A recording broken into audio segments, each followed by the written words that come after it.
കാർഷിക പദ്ധതികൾ അട്ടിമറിക്കുന്ന സർക്കാർ നടപടികളിൽ പ്രതിഷേധിച്ച കർഷക കോൺഗ്രസിന്റെ നേതൃത്വത്തിൽ മുതലമട കൃഷിഭവന് മുന്നിൽ ധർണ നടത്തി.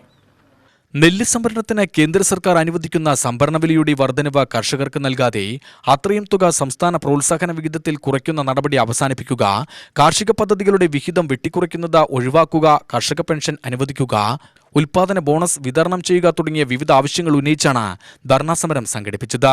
Block Congress president K Guruvayurappan ഉദ്ഘാടനം ചെയ്തു.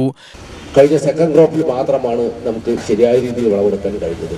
വരൾച്ച ബാധിക്കുന്നു, വെള്ളപ്പൊക്കം ബാധിക്കുന്നു, അങ്ങനെ വിവിധ മേഖലകളിൽ പല രീതിയിലുള്ള കൃഷിക്കാർ അനുഭവിക്കുന്ന വേദനകളാണ്.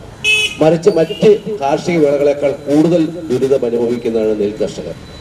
ആ നെൽകർഷകർക്ക് യാതൊരു തരത്തിലുള്ള പരിഗണനയും ഈ കഴിഞ്ഞ 9 വർഷക്കാലമായി ഇടതുപക്ഷ സർക്കാർ ഇവിടെ കേരളം ഭരിച്ചുകൊണ്ടിരിക്കുന്നു. മുൻകാലത്ത് ഉമ്മൻചാണ്ടി സർക്കാർ ഭരിച്ചുകൊണ്ടിരിക്കുന്ന കാലത്ത് 2018-15 കാലഘട്ടത്തിൽ ഏറ്റവും കൂടുതൽ ആനുകൂല്യങ്ങൾ നെൽകർഷകർക്ക് നൽകുകയും യഥാസമയം നെല്ലളന്നതിന്റെ 15-20 ദിവസത്തിനകം തന്നെ കൃഷിക്കാർക്ക് PRS വഴി ബാങ്കുകളിൽ നിന്ന് പണം ലഭ്യമാവുകയും ചെയ്തു.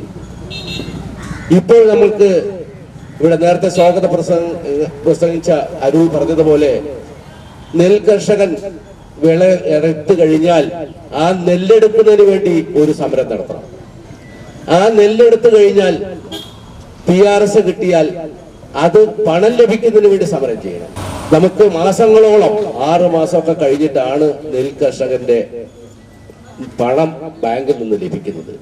ഏത് ബാങ്കിൽ നിന്ന് ലഭിക്കുന്നു എന്ന് നമുക്ക് നിലവിലില്ലാത്ത അവസ്ഥയാണ്. കർഷക കോൺഗ്രസ് മണ്ഡലം പ്രസിഡന്റ് NK കൃഷ്ണൻ അധ്യക്ഷനായി. നിയോജക മണ്ഡലം പ്രസിഡന്റ് K ശിവദാസൻ, ജില്ലാ സെക്രട്ടറി PK അശോകൻ, മണ്ഡലം president R Bijoy, N Sethu, A Arul എന്നിവർ പ്രസംഗിച്ചു.